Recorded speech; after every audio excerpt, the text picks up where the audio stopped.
Welcome to the Ball Don't Lie podcast, episode number 10. And in today's video, we're going to be reacting to the draft that happened yesterday. A lot of interesting picks. We did have a mock draft earlier. You guys killed that video. So we're kind of going to be revisiting our picks, grading each lottery pick, talking about our winners and losers. How do we feel about our favorite teams' draft picks, the surprises, steals, and other trades that also happened along with the draft. But let's get into it. If you guys if you guys watched the draft, you would know that it was virtual, and I thought the setup was, pretty smooth. Um, but it definitely didn't feel like a normal draft. But hopefully, the fans will be back next year. At the number one pick, we had the Minnesota Timberwolves drafting Anthony Edwards. I think we all had him number one on our mock draft. So Hudson, I'm gonna let you go first with Anthony Edwards. What do you think about that pick? If you had to give him a grade give the Timberwolves a grade from A through F, what would you say? Okay, so this is gonna be a bit interesting, but I'm gonna give them a. I'm deciding whether a C or D, but I'm gonna probably be giving them a C. Now the reason is because obviously we all know that we all had Anthony Edwards at number one in our mock draft. Is that the thing is that we were going by that there were gonna be no trade, so there's no way I could make a trade or make a mock trade happen. So I had Anthony Edwards going to the Timberwolves. The thing is that the Timberwolves wanted to trade that pick really, really badly. So for the fact that they weren't able to trade that pick and they had to take Edwards, I think that Edwards is going to be a good fit there, but they were trying to trade that pick. They were talking to multiple teams, like a ton of teams, and trying to trade that pick. But if we're going by that they weren't trying to trade that pick and just the pick itself, then I mean I would probably give it an A. That's the one pick, that's the one player that they needed at shooting guard. But if we are going to be going by just in general, then I would say probably C, as they were trying to trade the pick, but they weren't able to. Oh yeah, and I also had an A. Like even if they were trying to trade that pick, I still don't think that this is a bad outcome for them. This is probably the best player in the draft. While we're on the topic, they also made another trade to the Thunder, the Minnesota Timberwolves, for Ricky Rubio, who's back with them. Probably going to be a backup point guard. I think Ricky Rubio actually started his career in Minnesota, so that's pretty cool. 27th and 28th pick. Overall, I think they did some pretty good business getting rid of James Johnson's contract and acquiring two picks plus Ricky Rubio. I thought was pretty good for them. But if we're just talking about the number one pick, I'll give them an A. I think that this is a no-brainer for me. Yeah, I'd also give them an A on this pick. There's no brainer. We talked about it before. They needed a wing player, and they got probably the best wing in the draft. He's there's nothing else to say. I mean, they aced this other than the fact that Hudson, you mentioned they wanted to trade this pick, but they got arguably the best player in the draft. So I mean, props to them, and that's what happens when you have the first pick. So they get an A for this. All right, moving on to number two, which is the Golden State Warriors. Before we even talk about the pick that they made, just prayers up to Klay Thompson, man. News came out yesterday and today. Yesterday actually came out that he injured a part of his right lower leg. If you guys know, the year that he injured his ACL against the Raptors was the left ACL. This yesterday was the right leg. And then it came out today that it was an Achilles and that he's going to be out for the whole season. So prayers up to Klay Thompson. He's one of my favorite players to watch. If you guys want to say anything, go for it. I mean, for me, not really, but just prayers up to him. Like you said, he's like one of my favorite players to watch. So I was so pumped to see him getting back to work and watching him play. So it sucks that I'm gonna have to wait, and it looks like that the Warriors, maybe they'll get another lottery pick, but we'll have to see. This is really gonna hurt for the Warriors. Yeah, and just your heart breaks when this type of stuff happens. I mean, dude was rehabbing for a year on that ACL and was about to be in prime form, ready for the season, and in a pickup game in LA, just ACL just his Achilles just collapsed. Your heart breaks, but as for the Warriors, this hurts. They were championship contenders this year, but now we don't even know if they'll make the playoffs. But we'll see what happens. But Clay's made of the right material. He'll rebound, and hopefully we'll get to see him back on the court soon. Yeah, and now let's talk about the pick that they made, James Wiseman. We all had James Wiseman going to the Warriors, so I thought this was pretty solid. I mean, it's the one position that they've historically lacked, like in their championship runs, like recently. So I think having a center that uh, he doesn't really have to like do much. Like Steph Curry is gonna give him the ball. All he has to do is rim run and play defense like a DeAndre Jordan, and he'll probably be their best center that they've like had in a while. And that spot for Warriors fans is that even though Klay Thompson is injured, they have a nice pick. James Wiseman is, if you ask a lot of people, the best big in the draft. So if I were to give him a grade, I'll probably give them an A as well because they took a position of need and they took probably the best player available. Yeah, I mean, you said most of the things. Like, if obviously, according to the Warriors, he was the best big man in the draft because Anthony Edwards was the only guy that was taken in front of them. So that was the first big man that was taken. I was very, very high on him at the start, and then he only played 3 games in college, or 5, or I'm pretty sure he only played like 3 games in college.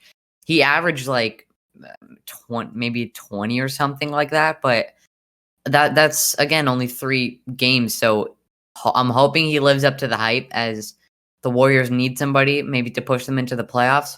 But I mean, this is the type of tough stage for the Warriors. You were championship contenders with Curry, Clay, Wiggins, Draymond, and Wiseman. Now that Clay's out, he was unarguably the second best player on the team. So now that you are missing that whole slot there, that's the type of team that would maybe make maybe like the 5 or 6 seed, maybe the 4, or I would say the 4 actually. But I mean, again, you have a rookie starting at your center spot if they decide to start him, which is likely. I think that it's going to be interesting to see what they do, because you saw that they were not trying to lose games last year, but when Curry got injured, they obviously went to rebuilding mode. Not rebuilding, actually tanking mode for the season, and they ended up doing good in that. They got the second pick, but I think that James Wiseman could be that nice pick for next season when Clay comes back and he has that experience. Because with Clay out, he's going to be playing more minutes and scoring more, so that'll give him more experience for next season. That's when I think that he's going to fill in best to be that championship contending center. This pick is an A overall. I think they got the best big man in the draft, no question. But they found out about the Clay injury yesterday. They made the right decision. I heard this morning that they had Wiseman on their board at number 1. So they shouldn't have talked themselves out of it. But if I'm the Warriors right now, I really don't know if they should have taken Wiseman at 2, considering Clay's injury. I know Clay's coming back, but I'm pretty sure they would have had to have the thought of maybe getting LaMelo Ball at the spot. But there's no mistake in taking Wiseman. But the question still ponders there. Yeah, and speaking of LaMelo Ball, he got drafted number 3 to the Charlotte Hornets. I think we all had him going here as well. Top 3 was pretty self-explanatory. I'll give them an A as well, just because I gave the first 2 an A. I think this is a very good situation for him to go to. He can just go there and free. Like, there's not really going to be that many expectations on him. He just has to play his game. Terry Rozier, I think they should trade Terry Rozier. There's no point of keeping LaMelo, Devontae, and Terry. I think one of them has to go. And if I'm the Hornets, I'm trying to get rid of Terry Rozier as soon as I can. They still don't have a center, so they might need to address that. Maybe trade Terry Rozier for a center, but um, I like this pick. I'll give it an A if I'm the Hornets. Yeah, I mean, many players were. I mean, okay, let's be honest here. Everybody was knowing that LaMelo was going to the Hornets. If he was dropping to 3, which is what happened, we all knew that, or at least I knew that for sure when Michael Jordan gave the okay, meaning that they weren't gonna let Michael Jordan say okay and then pass up on him. Now I know all of us are waiting for that LeVar Ball and MJ 1v1, but on the main pick, I would say it's an A. Now they have 3 point guards on the rock. They probably have more, but I know that the main ones are Terry Rozier, Devontae Graham, and I guess LaMelo Ball now. So they're gonna have to move one of those two between Rozier and Devontae Graham. More likely Terry Rozier just because his contract is insane. But I would give him an A. But one thing I'm just gonna say quickly off topic is that the Thunder are in serious trade talks to trade Kelly Oubre to the Warriors, but we'll give more details on that if anything more comes up. But other than that, yeah, Tejas, you can go.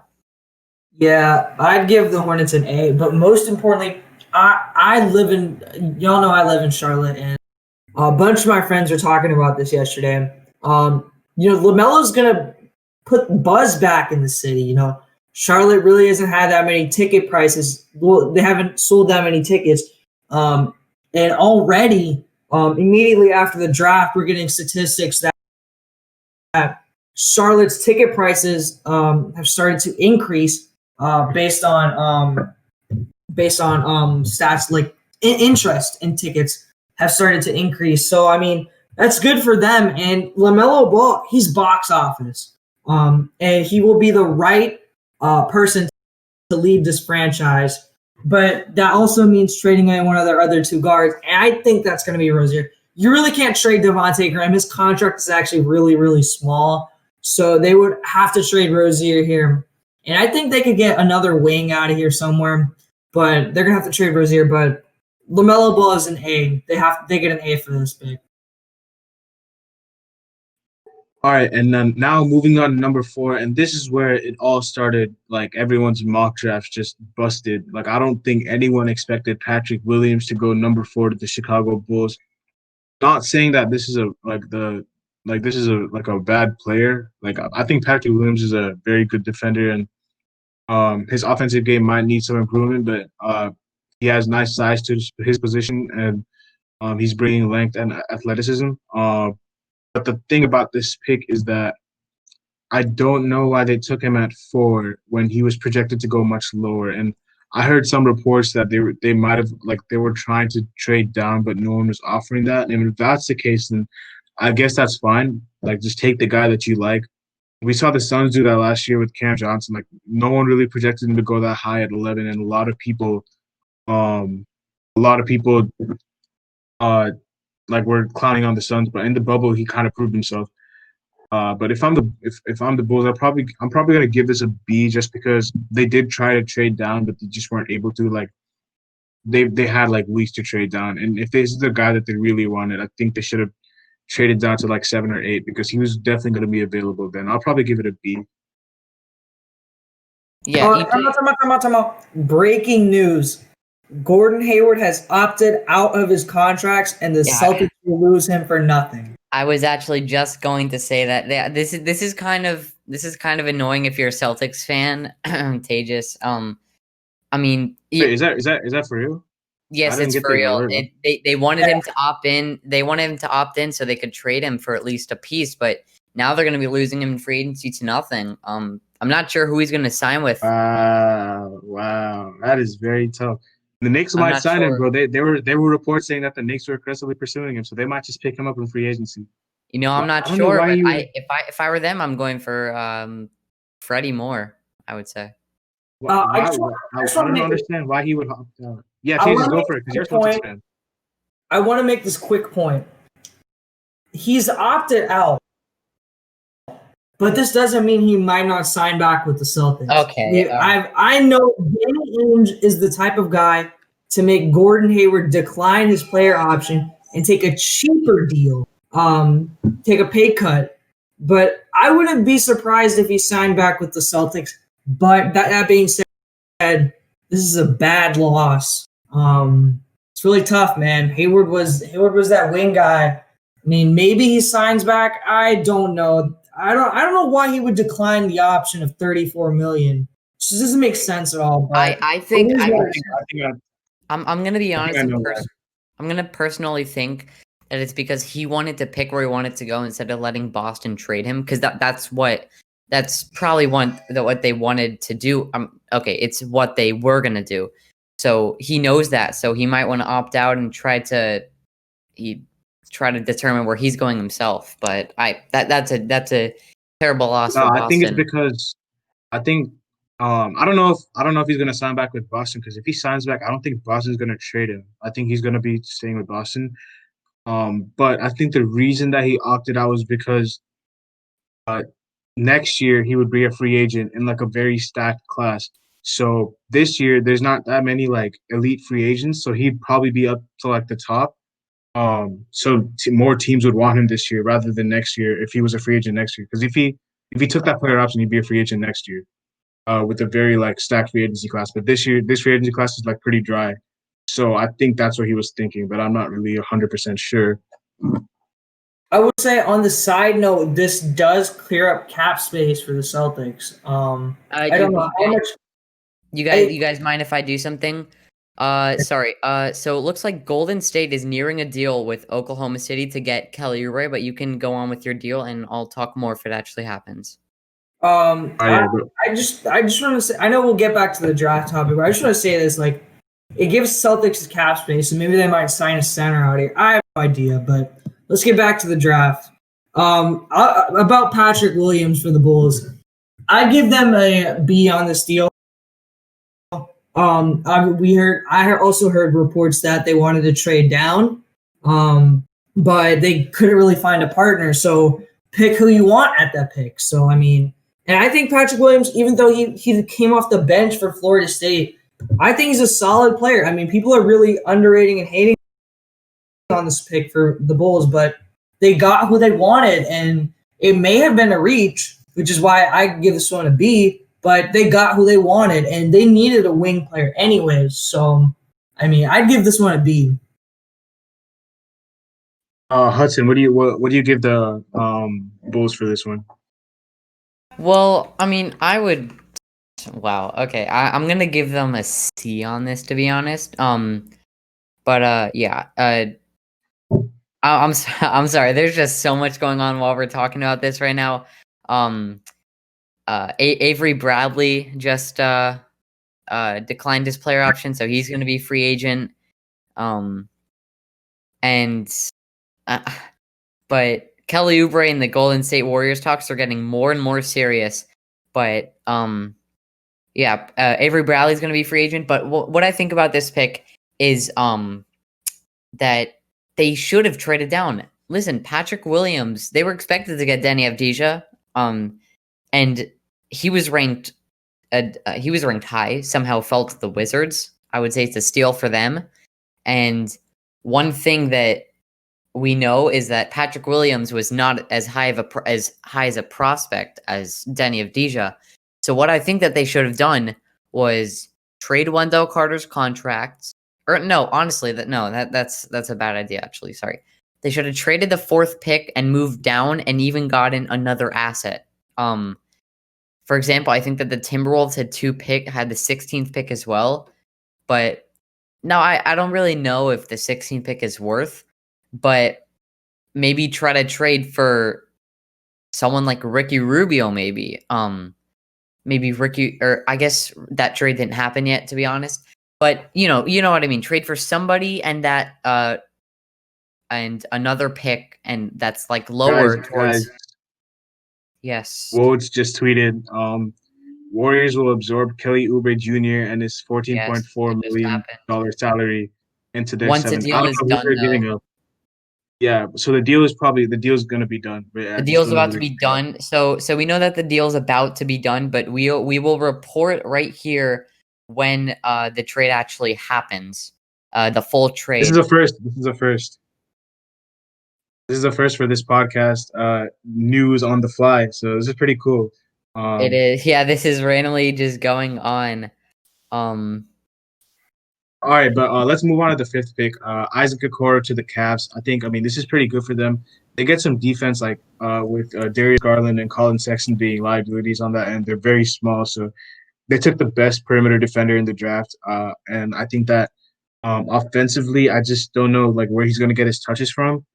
With those two having the ball in their hands a lot, but and he's not a guy that you want like sitting in the corner and shooting threes because that's just not what he's good at. Uh, but he's one of those guys that his floor is very low, but his ceiling can be high if his offensive game pans out because his defense is already there, but he could end up being a guy like a Stanley Johnson whose offensive game is just not there. But he could also end up being a lot better than Stanley Johnson. So we'll see. I think this is a good investment for the Cavs, though. yeah, sorry. I'm just focused on all these trades or picks going on. You know what I'm talking about. But I think that Isaac Okoro is definitely expected to go way lower. I find this interesting where the Cavs, because nobody really saw it coming. Everyone was just focused on how the Cavs took or how the Bulls took Patrick Williams, and then the Cavs pick came in, and then we saw this, and we were confused. I had the Cavs taking Obi Toppin. But I'm really surprised about this pick, to be honest. I think he played at FSU, and again, I don't really know too much about these picks because I watched them play March Madness, and I wasn't able to this year, obviously. So I don't know too much about these picks, but I know that Isaac Okoro was definitely not really supposed to fall or supposed to come this high up in the draft. I would say give this one a B plus. The Cavs needed wing players, and they got probably one of the better defenders in this class, Isaac Okoro from Auburn. He's a good defender, and they got they thought I think what they thought was Okoro was going to be there for the taking. So I mean, I'm not surprised at this pick at all. That's why I give this one a B plus. All right, number 6, we had a Hawks taking Onyeka Okongwu. I'm giving this a C plus. I love Onyeka Okongwu. He was my favorite prospect, but I just don't think this is the best fit for him. Like I just don't understand what the Hawks like. If any Hawks fan is like listening to this, please like let me know down in the comments or something because I might be misunderstanding like the logic behind this pick, but like I just thought that since they already have John Collins and Clint Capella who are solidified bigs, why would you take a Kongu? Because where is his minutes going to come from? Are they trying to trade Clint Capella? Like, what's the deal with the Hawks? Because they traded for Clint Capella last in the trade deadline, so they obviously wanted him to be their starting center. Another big, and it could just be like a case of going best player available, but I just don't think he fits with that team as well as someone like maybe a Halliburton or someone else could fit with their team. Yeah, I mean, I have the same reasoning as you. Why would the Hawks take another center if they already have John Collins? I'm pretty sure he could also play power forward. Why would they take him if they already have John Collins and Clint Capella? My reasoning is that they're not going to trade John Collins. Okay, his trade value is pretty much through the roof. Um, not okay, but I think that they're going to be actually flipping Clint Capella for a pick or something like something near in the future. Um, I haven't seen any rumors about it, but let's be honest. Did we see any rumors about the Al Horford trade? I don't okay, there might have been, but I don't really think so. That's the same about this. I don't think that teams are going to be interested in Clint Capella, but they might trade him just to what a team I would look out for is honestly the Rockets because they're making some trades, and I think that the Rockets could trade back for Clint Capella. But just I think that the Hawks are going to end up trading him away and having Onyeka starting. I don't think this was all part of the plan, but they did trade for him at the trade deadline last year, and I think that a near pick for Clint Capella is coming. A New York trade for Clint Capella is coming soon, but I love Onyeka, and I think he's going to do great with the Hawks. But like I said, a trade is going to be coming soon. I'd give this. I agree with you. I give this one a B minus. They got one of the better centers in the league, but the problem is they already have Clint Capella running center, and they have John Collins at the power forward position. So I really don't know why this makes sense unless you trade Clint Capella. But the problem is they just traded for Clint Capella. He hasn't even played a game with them. So I really don't know what the thinking is here. I assume their thought process is if this Clint Capella thing doesn't work, they're going to trade him to a team that needs a center in Boston. But I really don't know much why they would do. I don't know why they would take it, but they got a good center in the draft, so there's nothing much to complain. Which is why I'm giving this one a B minus. All right, now moving on to number 7, and that was the Pistons taking Killian Hayes.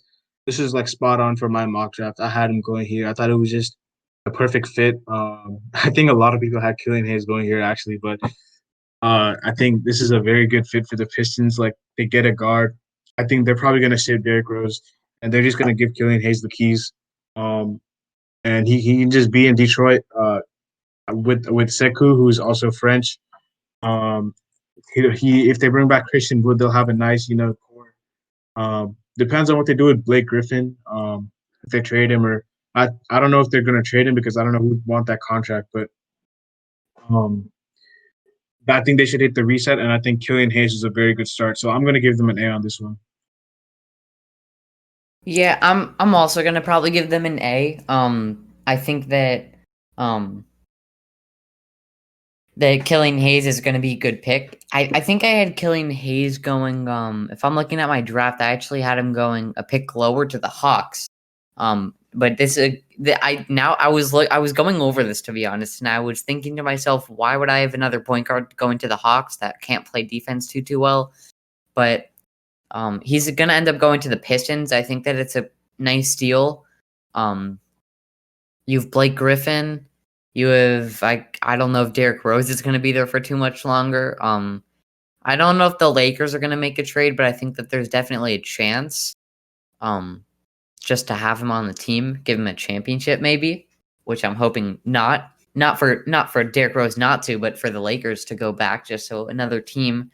But I think that Killian Hayes can definitely provide for this team because I feel like D Rose is going to end up leaving, so he might turn to the starter just like that.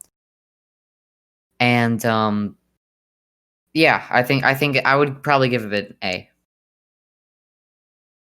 A. The Pistons did really well with this pick, but I give this one a B plus. They still had Tyrese Halliburton on the board, so they could have taken him here because considering the Hawks and the Cavs didn't. So I mean, I thought they were going to take him here, but Killian Hayes is a really good player too. He's a lefty, from France too, so he's been in the international leagues. So I mean, I give this one a B plus. But I also want to make a point here. Apparently, the Celtics can still sign and trade Hayward, but the possibility of that is now less likely. All right. And while we're on the Pistons were involved in a trade, sending Luke Kennard to the Clippers, a 3-team trade which had Luke Kennard going to the Clippers, Landry Shamet going to the Nets, and Rodney McGruder, the 19th pick, going to the Pistons, whom they got Sadiq Bey from, who I think is a very underrated player from Villanova. But as far as Shamet and Luke Kennard, I think they're very similar. I don't really know why the Clippers got rid of Shamet, but I guess they just replaced him right away in Luke Kennard. But not anything too major, just more shooting for both contending teams and another draft pick for the Pistons.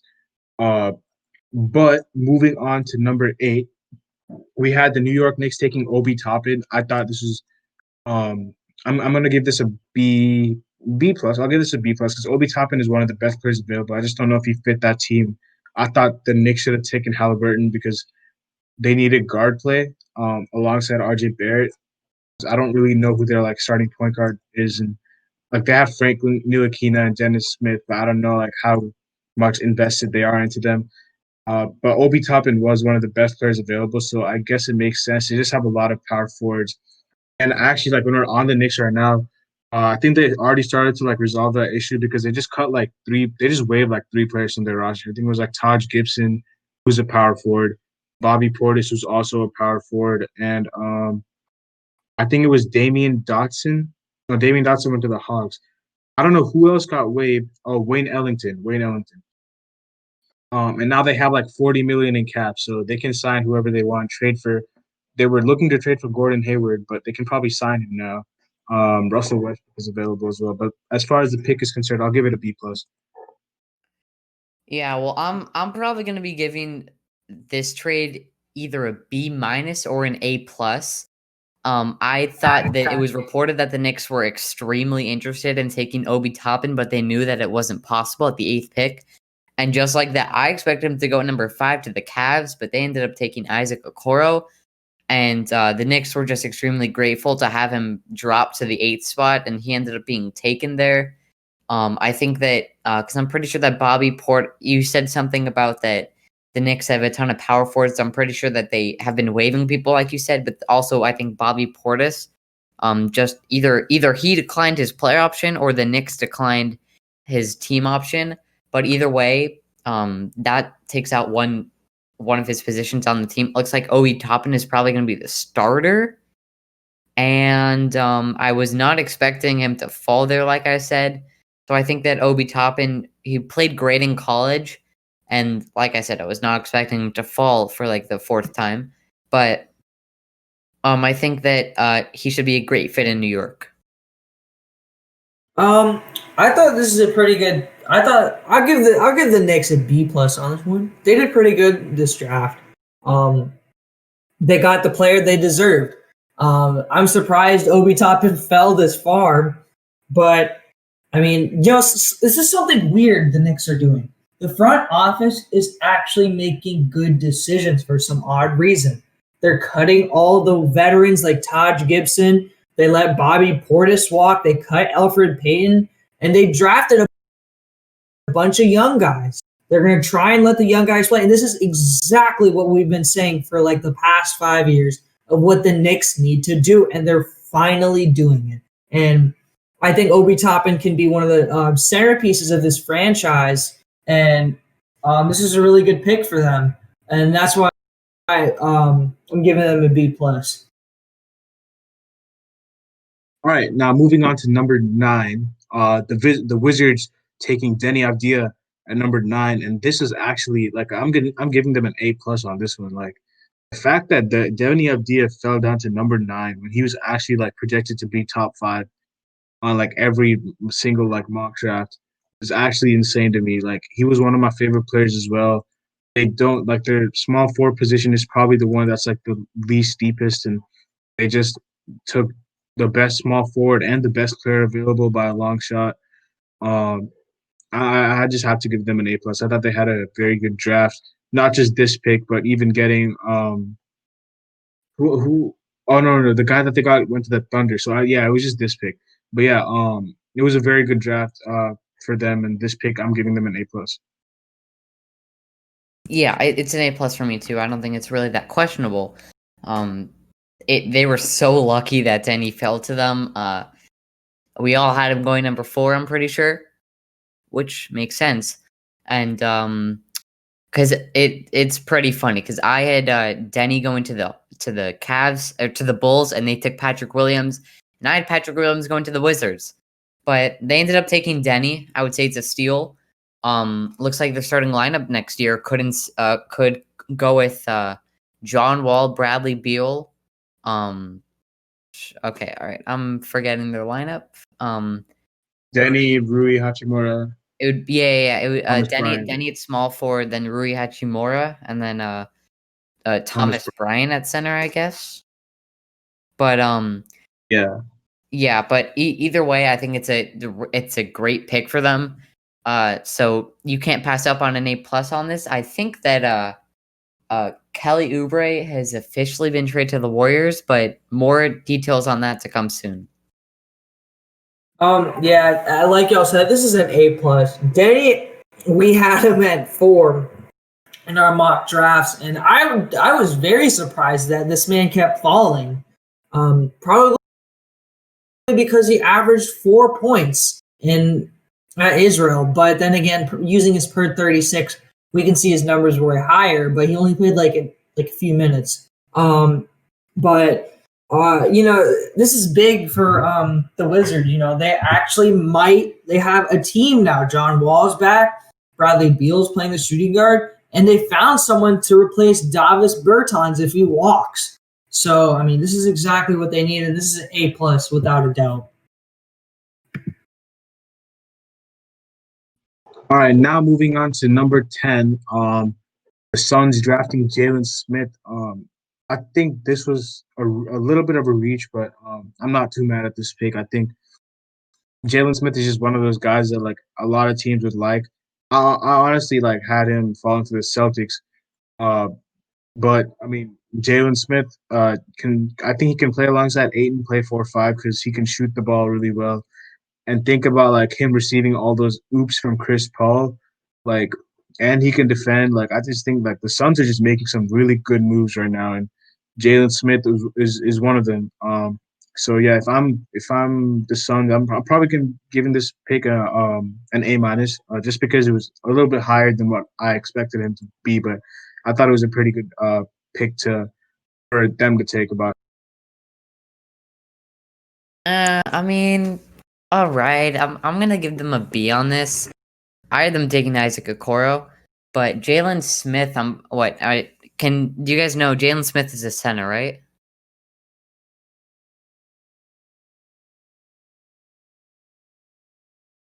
Center / power forward. Okay, thanks for that. Yeah, because I think that the Aaron Baines, I think literally just declined his player option, and he's going to be entering free agency. So I think that that's a good pickup for them, as they were maybe hinting that they would do that. They recently made this huge trade for Chris Paul. Their starting lineup at this point looks like Chris Paul, Devin Booker, I guess not Kelly Oubre anymore. Cam Johnson maybe, and then maybe Isaac Okoro and DeAndre Ayton, or Mikal Bridges, whoever they decide to start at the 4. But either way, Jalen Smith should be a pretty nice spot. Now, the reason I have them at B is because he wasn't even ranked to go in the lottery. I think he was ranked to go in like late 10s, like 20s almost. If I think, but a B is the only reason is because because they kind of reached on that, like you said. So yeah. I give the Suns a C here on this one. I didn't like them picking Jalen Smith here. I felt that they should have taken Tyrese Halliburton here, but Jalen Smith, this was a reach too as well. They picked the wrong position and they reached for it. So that's why I have them. That's why I give them a C for this. I mean, it doesn't mean I'm saying he's a bad player. I just think they reached for this and they picked the wrong position. Why do you have them taking Halliburton? Oh no, because okay, they needed a backup. They needed a backup point guard, and like I figured Halliburton would be the perfect. I know it'd be tough to play him next to Chris Paul, but it would probably be the perfect pick for them, and especially considering that Chris Paul's deal is gonna like expire soon, and he's getting older. This would have been perfect for them if they got Tyrese Halliburton. I got you. Next, we got the Spurs taking Devin Vassell, 3-and-D player from FSU. I've watched Devin Vassell a lot. I live in Florida, so I watched a lot of FSU games. And Devin Vassell, I actually like Devin Vassell over Patrick Williams because I don't really get to see Patrick Williams that much because he was off the bench. But Devin Vassell is like one of the he's a very good shooter and he's one of the best defenders in this draft as well. It's just like he just fits that Spurs system, like a just 3-and-D player. And I think DeMar DeRozan is probably going to be traded uh, because he's been in a lot of rumors, and they can just slide Devin Vassell into that spot. So I'll give them an A on this one. Yeah, I'm gonna agree with you. I think that I mean, if we're talking about the Spurs here, then it. I mean, I think Devin Vassell would be a great pick. DeMar DeRozan has been tons of trade rumors, so I think that a good spot to take him at was here, as they were noticing that he could, or if he's a free agent next year, I can't remember if he's a free agent this year or next year, but either way, whether it's leaving in free agency or trading, they're noticing that he's probably going to be ending up not in San Antonio next season. I think Devin Vassell is a really good player. And I give the Spurs a B plus on this one. I really like this pick from them. It gives them another young guard to play besides Devin White and DeJounte Murray, and he's really good player. Like overall his game is nice. And that's why I have them. That's why I gave him a B for this one. And now we have the Kings drafting Tyrese Halliburton. I'm very surprised that he fell this low. Like I actually had him going sixth, and the fact that he fell to number 12 is an absolute steal for the Sacramento Kings. While we're on the Kings, bro, can we just talk about how they absolutely messed up that Bogdanovich deal? Like I don't know what they were thinking. Apparently, they didn't even talk to Bogdanovich like before making that agreement with the Bucks.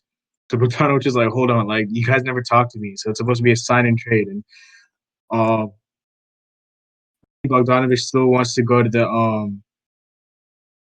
the Bucks. He talked to Giannis about it, but I think he might just sign there, like, and the Bucks might just keep whoever they were supposed to trade to the Kings. They waived Ersan anyway, but the Kings are just the Kings. They always have a dumb move in them, but I thought taking Tyrese Halliburton was smart. So as far as that is concerned, I'm going to give them an A because he was the best player available by a long shot, and I think that it's just steal to fall to number 12. Yeah, just quickly. Yes, my bad. Just quickly about that Bogdanovich trade.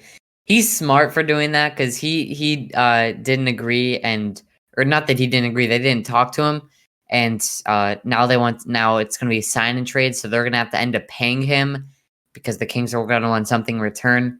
Um, but yeah, I think that Tyrese Halliburton. I'm checking right now quickly. I had Tyrese Halliburton going number 8 to the Knicks. Sorry. So I'm surprised to see him fall down to the 12th spot to the Kings, and I think it's an easy steal here. Um, he was the best player on the board for a while, honestly. So I would honestly probably take him over Killian Hayes, but yeah, I would say that the Spurs are sorry, the Kings that they definitely got a steal in Halliburton there. I actually had Halliburton going one spot ahead. Surprisingly, I almost called it, but I think this is an A plus for the Kings. They got a guard who was supposed to go earlier in the draft. He's really pesky. He's got good skill sets. I really don't know why he's falling this low. He fell this low, but good for him. Good for the Kings. And the only issue is can he work with Buddy Hield and De'Aaron Fox? But other than that, I mean, this is a really good draft pick for the Kings. Give them an A on this one. All right. Now moving on to the second to last pick in the lottery. We have the New Orleans Pelicans drafting Kyra Lewis. This is probably the most head scratching thing that I've ever seen. I'm giving them a D on this one. There's no reason for you to take a point guard. I love Kyra Lewis, but he's going to a very bad fit situation for him. Like Lonzo Ball is there. You just traded for Eric Bledsoe and George Hill. It's not like any of them. It's not like any of them can run the shooting guard position. Why aren't you taking Aaron Nesmith, who will actually fit your team way better than Kyra Lewis? Like they have to be looking at trading are they trying to move on from Lonzo or something? I'm just so confused as to why they would take Kyra Lewis here.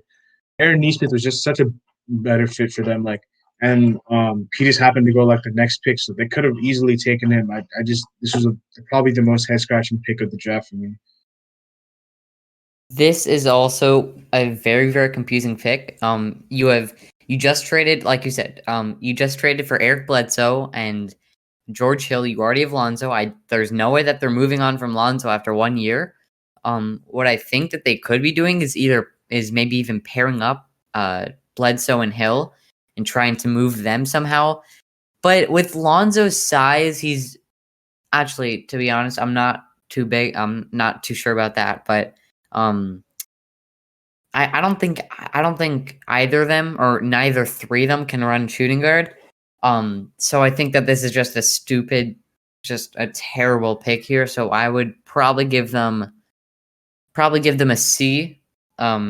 Until because if they're because I feel like there's a chance that they could be making a trade or something, but if they're not, then that's a C or probably even a D, to be honest.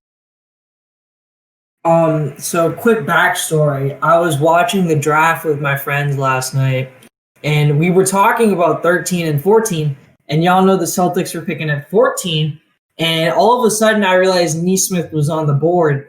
And I was literally like crying out loud that if they took Neesmith, I was about to be really upset. And when the Pelicans didn't take Neesmith, I was so happy. Like I literally jumped out of my seat. I was super happy. But that also brings me to the point is, what the hell was that move? Literally, I'm so confused at what the Pelicans are doing. Like, not only did you trade for Eric Bledsoe and George Hill, and you have Lonzo, you also have Frank Jackson, and you have Nikhil Alexander Walker, who are super young, and you have each one more. I think each one more is walking, but this move makes zero sense at all. They should have gone for Neesmith. They needed a wing shooter, and it just makes no sense. And that's why this pick deserves a D plus. Like absolute atrocious drafting here. Unless they're planning on trading Bledsoe and Hill, this move is this draft pick was really bad from them. Yeah, and on the topic of the Celtics and Aaron Neesmith, he actually was like the last pick in the lottery. So, Aaron Neesmith at 14. Hey, just I'm gonna let you go first on this one. You're a Celtics fan. What do you think about this? Dude, this man, I was so happy when they drafted this man. Like more like other than the fact that we needed a center, the other spot was we needed bench depth and bench scoring in particular because we really didn't have a 3-point shooter off the bench or someone we could insert in the starting lineup like Duncan Robinson. I mean, you look at the Celtics, Aaron Neesmith. I think there's only three. You know what? I'll say three other players on the roster that would outshoot Neesmith right now for the Celtics. That'd be Kemba, Jalen, and Jason and Tatum. This dude Neesmith shot 52% from three on 8 attempts a game. That like literally like that's like a flamethrower. And as you watch his like college tape, he can shoot off the dribble, he can shoot off the catch. He's good. He plays solid defense, and he's got an NBA ready body. I feel like he's gonna fit in perfectly with the Celtics. The one thing that does worry me is that he had a stress fracture last year, which caused him to miss the end of his season. But other than that, I think he'll be healthy. I think he'll fit in perfectly with the Celtics, especially considering that Hayward just walked out the door. So, I mean, I think I just want an A plus, and arguably this is like one of the steals of the draft, other than Denny and Obi Toppin. I mean, it's just a steal. They literally took it out of the Pelicans' lap. Yeah, I thought this was a pretty easy pick. I thought Aaron Neesmith was a very good. I thought he's one of the best players available.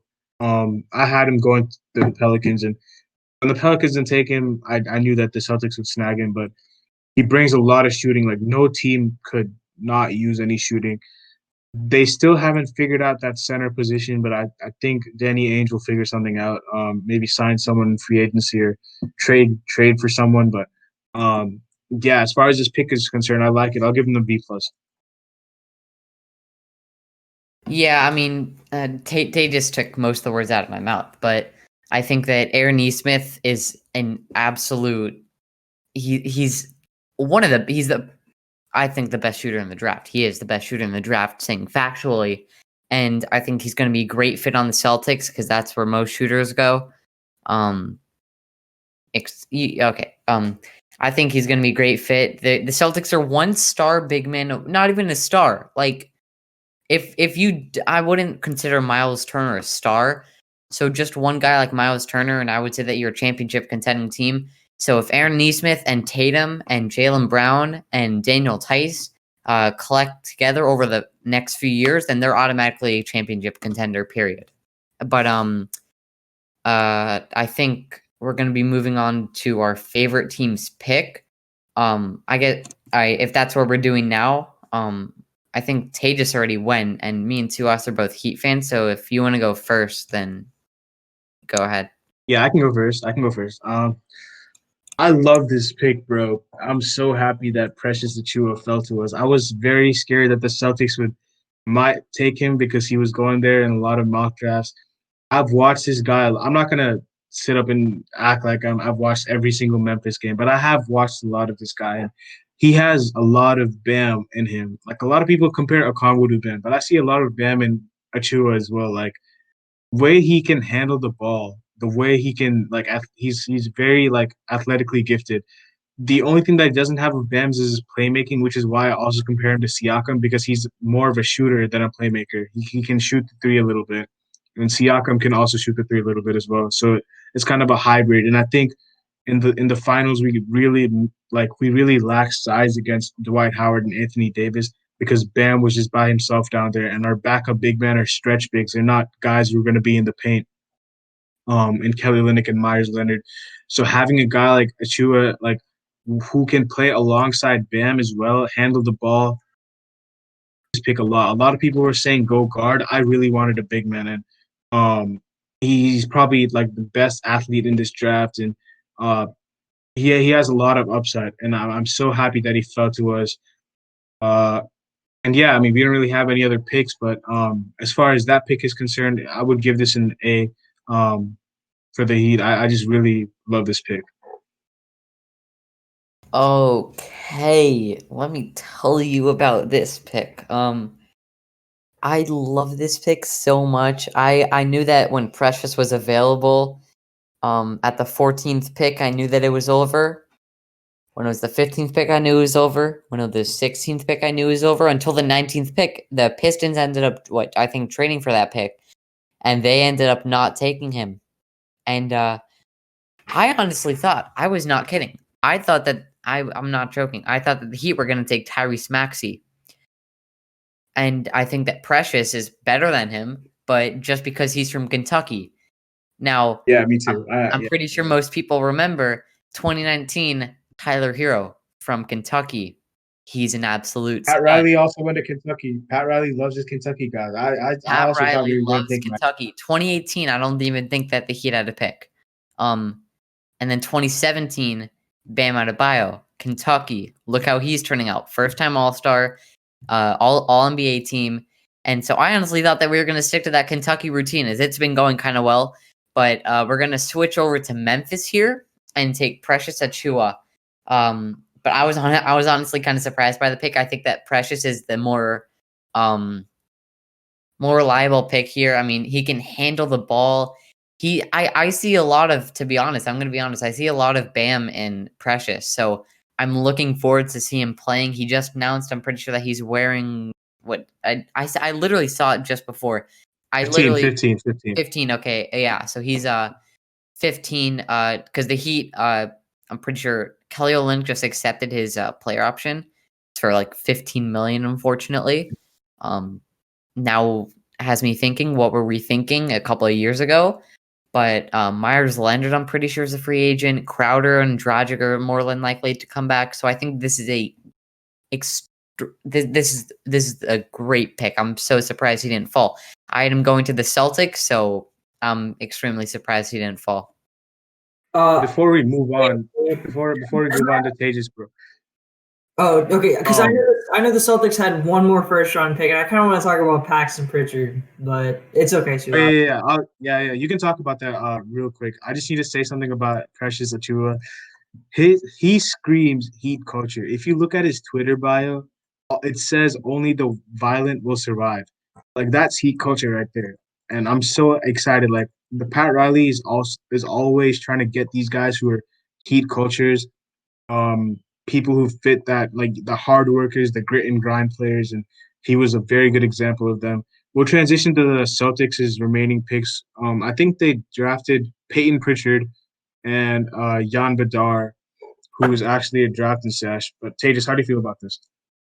I really don't know about Yam Madar, but I've heard he's really scrappy. He's definitely gonna be a drafting stash. But Paxton Pritchard, I didn't even realize who we drafted at 26 until like a few minutes after. This dude, he's got NBA range.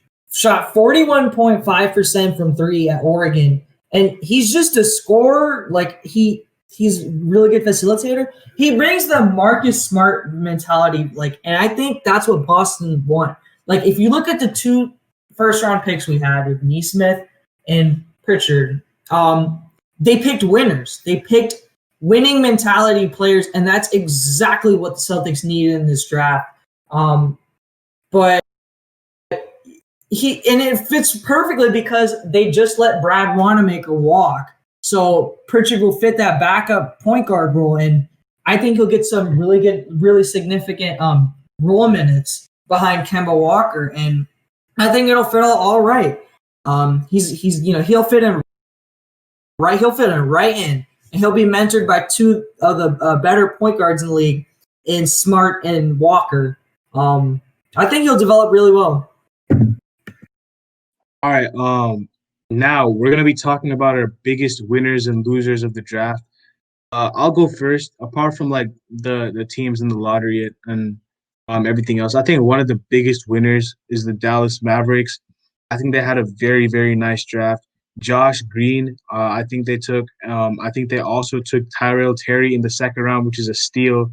Tyler Bay they got from the 76ers in that Josh Richardson trade, which I'm also going to talk about, is a steal as well. They traded Seth Curry, but Tyrell Terry was one of the best shooters, so they can just replace his shooting immediately.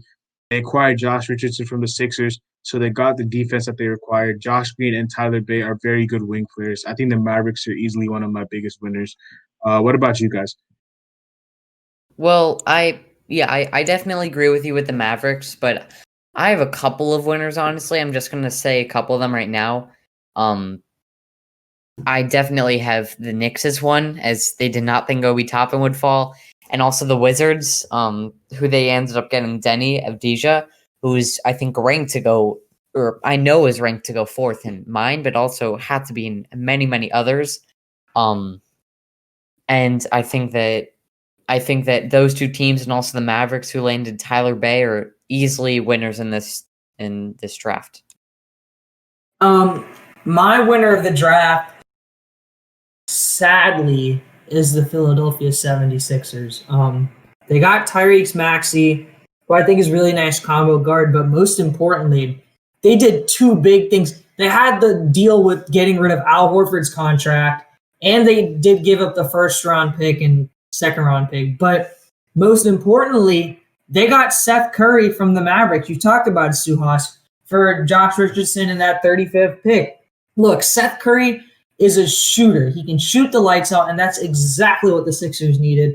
As much as I hate saying the Sixers got better in this draft, they did. I don't know how much it'll help them that much, but I think it'll help them a lot considering they got Danny Green and they got Seth Curry. So I think they're a clear winner in my eyes. Yeah, and I mean some other winners for me were the Nuggets as well as the um I think the Nuggets and oh no, Hudson already said Knicks. So yeah, the Nuggets and yeah, it's just the Nuggets because of them acquiring RJ Hampton and Zeke Naji from I think he went to school at Arizona. He went to Arizona, which I thought were very good picks as well.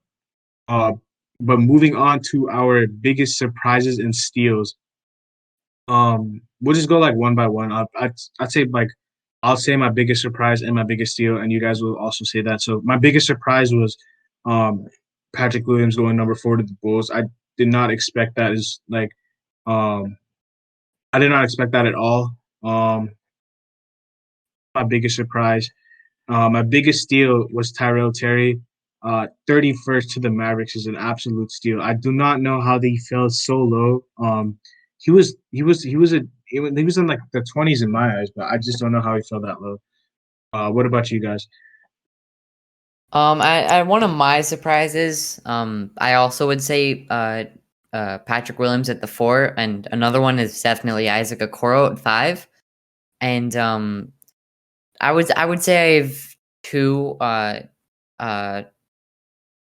or I have a couple steals. One of them is definitely Denny Adija, who's, like I said, multiple times was expected to go 4th and ended up dropping to 9.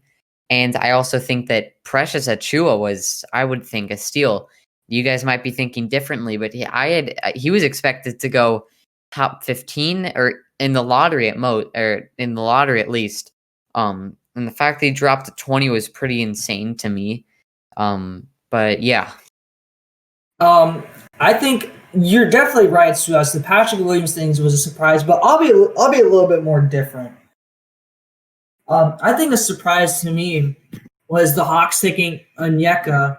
I really don't know why they. Again, we've mentioned it before. They have Capella, and unless they want Onyeka playing backup minutes or they're going to trade Capella, I don't know why they would make this move. But another surprise, we mentioned it before, Kira Lewis for the Pelicans. I didn't really expect it at all from him. I'm sorry, not from him, from the Pelicans, to draft them. They already have a lot of point guards. So that was a surprise to me. But a steal to me, I don't think that many people are talking about it. Desmond Bane to the Grizzlies at 30. I thought he was going to go upper 20s. And, they got a really nice point, another guard to go besides Ja Morant. Desmond Bane, he's a really good player. I think that's a big steal for them. But Hudson, you mentioned Denny. I think Denny's a really good player, and he was definitely a steal. But not to be biased, Aaron Nesmith was a steal in my eyes, like just a complete steal. It just is like they just stole him from the Pelicans' lap. Like it's just a steal in my eyes. I really don't know what else to say. But those are my two. And actually, I will say another steal. Obi Toppin's a steal to me. I thought Obi Toppin was going to the Cavs, or where did I have him in my mind? I'm pretty sure I had him going to the Cavs, and he went all the way down to the Knicks. So there's that. But this draft was really interesting in my eyes. All right, now moving on to the losers of this draft. If I had to pick one loser, it would be the Pelicans. Like I'm just so flabbergasted by what they did. Um, Apparently, like the Pelicans had R.J. Hampton, but he went to the Nuggets. Like the Bucks drafted him, and then it first was dealt to the Pelicans, but then they traded him to the Nuggets. So they're just messed up in this draft, and I just don't know like what they were doing. But if I had to pick a loser, I'd pick the Pelicans. Yeah, I mean, same. If I had to pick one, I would also say the Pelicans, mainly because that Kira Lewis Jr. pick. I mean, they already have 3 point guards. 2 of them you just traded for like yesterday or 2 days ago at the time. Or I guess yesterday during the draft. So that was just an incredibly stupid pick. But so I would say the Pelicans as the biggest loser. If you guys excuse me, it's not a huge trade, okay, but the Jazz are sending Ed Davis and 2 2023 second round picks to the Knicks. Now, of course, it's not too big of a deal, but Ed Davis is a decent player, but he's heading to the Knicks. I think my loser of this draft. I know we talked about Patrick Williams, but I just think the loser of this draft is Well, actually, no. I'd say the loser. Okay, I have two losers. My first loser is the Bulls. You wanted to trade down, except you couldn't. And you got the player you wanted, yeah, sure, but there were way better players on the board, and you could have traded down, gotten more assets, and got the player you wanted. It just didn't make sense to me. But you never know about players like Patrick Williams. They're made of the right stuff, so we'll see what happens. But I think the other big loser of this draft is the Golden State Warriors. And it's not because of who they drafted. It's because what happened to them. As we talked about with Klay Thompson, I mean, it's just a big loss. And they almost had to change up their draft strategy completely at the last second. And that's just a big loss to them. And that's why I have those two as losers in this draft.